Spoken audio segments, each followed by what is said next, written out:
जिला हेडक्वार्टरों पर ज्ञापन देने का ऐलान जो किया है, इस ऐलान में हम लोग यहाँ भाईचारे के साथ एकजुट हुए हैं और अमित शाह को यह बताना चाहते हैं कि बहुजन समाज अभी सोया हुआ नहीं है, आपको अच्छी तरह से जगाने के लिए यहाँ बैठा हुआ है।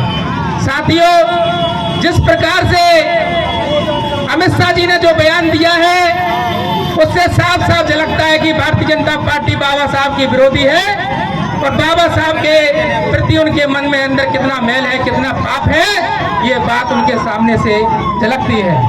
अमित शाह जी ने कहा कि क्या अम्बेडकर फैशन लगा रखा है, अगर इतना नाम भगवान का ले लिए तो स्वर्ग में चले जाते।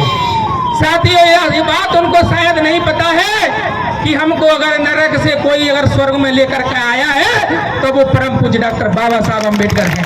साथियों, अगर कोई अच्छे रास्ते, अच्छे मार्ग, हमको तो पानी पीने तक का अधिकार नहीं था, हमको उठने बैठने का अधिकार नहीं था, अच्छे कपड़े पहनने का अधिकार नहीं था।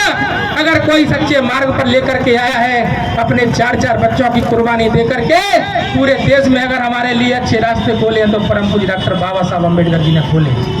लेकिन साथ ही इस बात का दुर्भाग्य है कि जो लोग सदियों से बाबा साहब की साथ अपमान की घटना करते चले आए, वो लोग रोडों पे आकर के नौटंकी करने का काम साथियों कर रहे हैं। आपने देखा कि कांग्रेस पूरे देश में बाबा साहब, हाय बाबा साहब, हाय बाबा साहब, हाय बाबा साहब चिल्ला रही है कि हम बाबा साहब के हित से। लेकिन मैं आप लोगों को बता देना चाहता हूं कि बाबा साहब ने अपने अंतिम दशक में कहा था कि ये मेरे बहुजन समाज के लोगों, इस कांग्रेस का 4 आने का सदस्य मत बनना।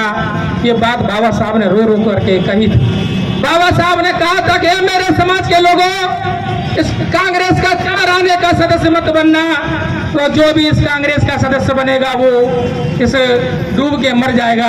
साथियों, बाबा साहब ने इस बात को कहा था। लेकिन आज भी बाबा साहब की संतानें कांग्रेस को वोट देती है, कांग्रेस को सदस्य बनती है। क्यों? कहीं ना कहीं हम बाबा साहब के साथ धोखा देने का काम कर रहे हैं। साथियों, आज कांग्रेस के लोग कदम कदम पर बाबा साहब का अपमान कर रहे हैं। कल की ही घटना है, कांग्रेस पार्टी के प्रदेश अध्यक्ष जीतू पटवारी ने जिस प्रकार से बाबा साहब की प्रतिमा को पैर पर रख करके अपमान किया है, ये बात किसी से साथियों छुपी नहीं है। पूरे प्रदेश में सोशल मीडिया पर उनकी वीडियो वायरल हो रही है। कांग्रेस के नेता जीतू पटवारी ने बाबा साहब का अपमान किया और कांग्रेस के गांधी एंड कंपनी के लोगों ने उस दशक में बाबा साहब से कहा था कि डॉक्टर अंबेडकर को हमने सदन में जाने के लिए खिड़की दरवाजे क्या रोशनदान भी बंद कर दिए। साथी, ये बात हम लोग भूल नहीं सकते, ये भूल नहीं सकते। 6 दिसंबर 1956 को हमारा मसीहा इस दुनिया से चला जाता है, लेकिन 6 दिसंबर 1956 से जाने के बाद मानवर साहब काशी राम जी ने बाबा साहब की तस्वीर को अपने सीने से लगा करके कश्मीर से कन्याकुमारी तक साइकिल चला करके पूरे देश को बताया कि बाबा साहब ने आपके लिए क्या किया है। 6 दिसंबर से चले जाने के बाद 1956 के बाद इन कांग्रेसियों को बाबा साहब की याद नहीं आई। 30 वर्षों तक याद नहीं आई।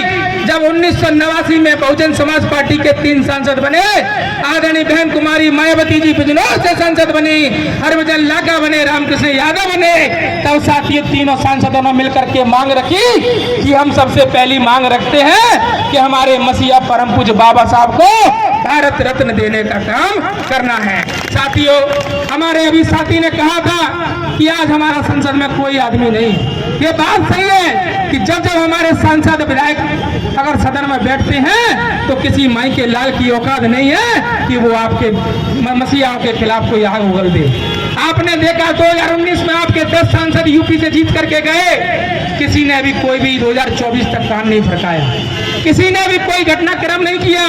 और 2018 में से पहले 2014 से 18 के बीच में आपके 0 सांसद रहे, तो साथ ही उन्होंने 2 अप्रैल जैसा SC/ST एक्ट को बदलाव करने का काम साथियों किया। आज पुनः उन्होंने फिर से यही काम चालू कर दिया। वो टेस्ट कर रहे हैं कि ये सो गए के जग रहे हैं साथियों। लेकिन मैं बता देना चाहता हूँ, मुरैना के समस्त बहुजन समाज के लोग जागे हुए हैं और आपको ईंट से ईंट बजा देंगे अगर आपने हमारे मसीहाओं के खिलाफ कुछ भी वक्तव्य देने का काम किया तो। अभी हमारे बीच में और भी वक्ता है, मैं यही अपनी बाणी को विराम देते हुए सभी लोगों से निवेदन करूंगा कि आप लोग शांतिप्रिय तरीके से ज्ञापन में सभी लोग मौजूद रहेंगे और रैली के रूप में हम लोग कलेक्टर महोदय को राष्ट्रपति के नाम ज्ञापन देंगे। धन्यवाद। जय हिंद, जय भारत। धन्यवाद।